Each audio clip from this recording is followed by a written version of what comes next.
Okay, let's dive right into this explainer. Today, we're setting the stage to transform you from a standard coder into a master system architect. We're going to look at the exact blueprint required to take an application from a single user all the way to millions. Because, when CEOs look at sudden market trends, they want agility. They absolutely demand the ability to capitalize on viral growth overnight. And doing that, well, that requires an architecture that won't just collapse under the pressure. Now, you might be wondering what exact skill separates a mid-level developer from a six-figure senior engineer. It's a question I hear all the time. See, most developers are perfectly comfortable adding features to an already existing mature architecture where the requirements are crystal clear. But if you ask them to design a system totally from scratch, a lot of them just freeze. Companies aren't just paying for someone to write code.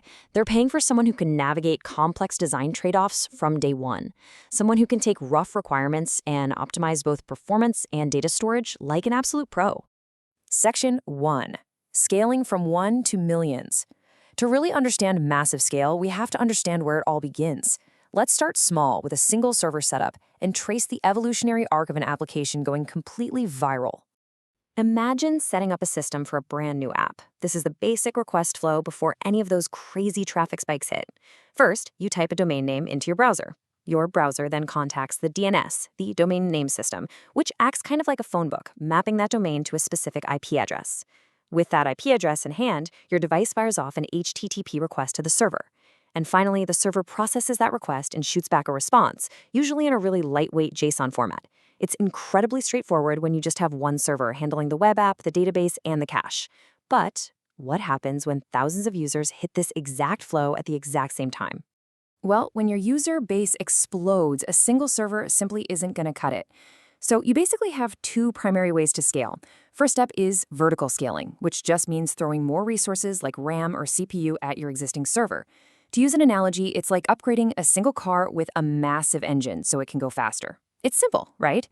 But eventually, you hit a physical limit. I mean, you literally can't buy a server with infinite RAM. Plus, if that one super machine crashes, your whole app goes down. So then we have horizontal scaling. Instead of upgrading one car, you buy an entire fleet of cars to share the load. You add more servers. This provides way higher fault tolerance and truly massive scalability, which is exactly why it's the gold standard for large-scale applications. But horizontal scaling actually introduces a brand new problem. If you have, say, 3 servers, how does a user's mobile app know which one to talk to? The exact solution to this horizontal traffic jam is a load balancer. It continuously acts like a traffic cop, directing incoming client requests to the server with the least load. And the best part? If one server unexpectedly goes down, the load balancer intelligently stops sending traffic to it, keeping your system totally fault-tolerant. But here's the thing. A load balancer isn't just randomly guessing where to send data. There are exactly 7 common strategies it uses to distribute that traffic efficiently. A major part of senior engineering is actually choosing the right algorithm from this arsenal based on your specific server setup. Think of round robin as just taking turns. It simply rotates requests sequentially across your servers. Then there's least connections, which is absolutely perfect for when user sessions vary in length, because it directs traffic to the server currently handling the fewest active users. Least response time simply finds the fastest server available. IP hash ensures a user consistently connects to the exact same server every single time. We also have weighted algorithms, which cleverly send more traffic to servers that have better RAM and CPU. Geographical routes users to the server physically closest to them to cut down on lag. And finally, consistent hashing, a slightly more complex method that forms a hash ring to reliably distribute data across nodes. Section 2. Choosing the right database. Let's see how our data foundation is built, because honestly, scaling your servers won't help one bit if your database is a massive bottleneck. When selecting a database, you're usually choosing between SQL and NoSQL.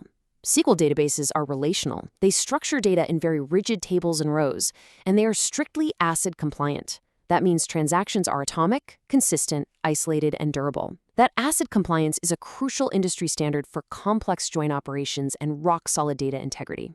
On the flip side, NoSQL databases are non-relational. They store data in highly flexible formats like JSON documents or key value pairs. Because they lack the strict structure of SQL, they can handle massive volumes of unstructured data with absolutely blistering speed. So when should an architect reach for a relational database versus a non-relational one? Well, it all comes down to your specific use cases. If you're building a financial application, a banking system, or an e-commerce checkout where transactional integrity is completely non-negotiable, you absolutely must use SQL. But if you're building an Amazon-style recommendation engine, managing highly dynamic unstructured JSON objects, or you just need super low latency for massive data sets, NoSQL is definitely the way to go. Section 3, Designing Efficient APIs. Let's dive into APIs. These are the vital communication doors that connect all our growing system components together, perfectly bridging the gap between the client and our backend servers. API styles have heavily evolved over the years. First up is REST. It's resource-based and uses standard HTTP methods. But the catch is, it sometimes requires multiple round-trip requests just to fetch related data. Then we have GraphQL, which was originally created by Facebook. It uses a single endpoint and allows the client to request the exact, precise data it needs, literally nothing more, nothing less, which brilliantly solves the whole overfetching problem. Finally, there's gRPC. This is a high-performance framework created by Google that runs on protocol buffers. It is incredibly fast and has basically become the gold standard for back-end, server-to-server microservice communication. Underneath those APIs, we have transport layer protocols. The two heavy hitters here are TCP and UDP. Now, TCP guarantees delivery. If a data packet gets lost in transit, TCP will stop, reorder, and resend it to make sure absolutely everything arrives accurately. This makes it perfect for sensitive stuff like banking data or user authentication, though it does add a bit of overhead. UDP, however, is fast and lightweight, but it offers zero delivery guarantees. Fun fact, UDP is often called the fire and forget protocol. If a packet drops, it's just gone forever. And that's exactly why UDP is used for live video streams or online gaming. Think about it. If a frame drops, you don't want the whole stream to pause and buffer. You just want the newest frame immediately. To make TCP so reliably secure, it uses a very specific three-way handshake. Before any actual data is transmitted, the client sends a synchronize request. The server then acknowledges it. And finally, the client acknowledges the server's response.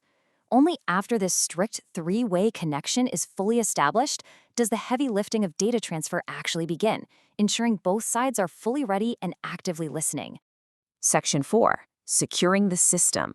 As our system reaches millions of users, we absolutely must pivot to the invisible architecture of security, because an open API is basically a welcome mat for attackers if you don't lock it down properly.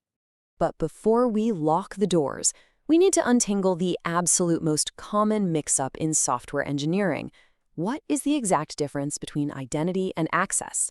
Well, authentication simply answers the question, who are you? It's the process of validating credentials to ensure a user is exactly who they claim to be. Authorization happens immediately after. It answers the question, what are you allowed to do? Once we know who you are, authorization determines if you can actually read, edit, or delete the resources in the system. In traditional session-based auth, the server literally has to remember every single logged-in user in its database. And at massive scale, that becomes a huge bottleneck. To solve this, JSON Web Tokens, or JWTs, replaced old, heavy session cookies by being completely self-contained. A JWT encodes the user's identity and permissions right inside the token itself. The server simply verifies the mathematical signature locally. It's completely stateless, making it just incredibly scalable for distributed API systems. Once someone is authenticated, we use role-based models to strictly define their boundaries. Role-based access control, or RBAC, is the industry standard here. An admin might have full permission to manage users and delete resources. An editor can create and update content, but they can't delete the entire repository. And a viewer, they're strictly restricted to read-only access. It's just a remarkably clean, manageable way to enforce authorization at scale. But listen, basic user permissions aren't enough to stop dedicated attacks. You need an arsenal of techniques to lock those API doors against everything from injection attacks to massive bot floods. Remember how we talked about CEOs looking at market trends earlier? Well, a single data breach can completely tank a company's stock overnight, which is exactly why business leaders demand these specific layers. You need rate limiting to prevent a single IP address from overwhelming your servers. You need cores to ensure only your trusted domains can call the API from a browser. Parameterized queries are absolutely vital to physically block SQL injection attacks that are trying to steal your database. You layer on web application firewalls and VPNs to block malicious traffic patterns, and you enforce CSRF tokens and XSS prevention to stop attackers in their tracks before they can execute malicious scripts in your users' browsers. So, We've scaled from one server to millions of users, added robust databases, built highly efficient APIs, and thoroughly secured the gates. But I want to leave you with this final, provocative thought. Every system is only as strong as its weakest link. If your primary database or load balancer failed right now, would your entire architecture crash with it? A single point of failure means that if one crucial component goes down, your entire multi-million user system goes completely dark. Designing for scale isn't just about handling success, it's about engineering extreme redundancy for when things inevitably fail. Keep questioning the invisible architecture powering our digital lives. Thanks for diving into this explainer with me.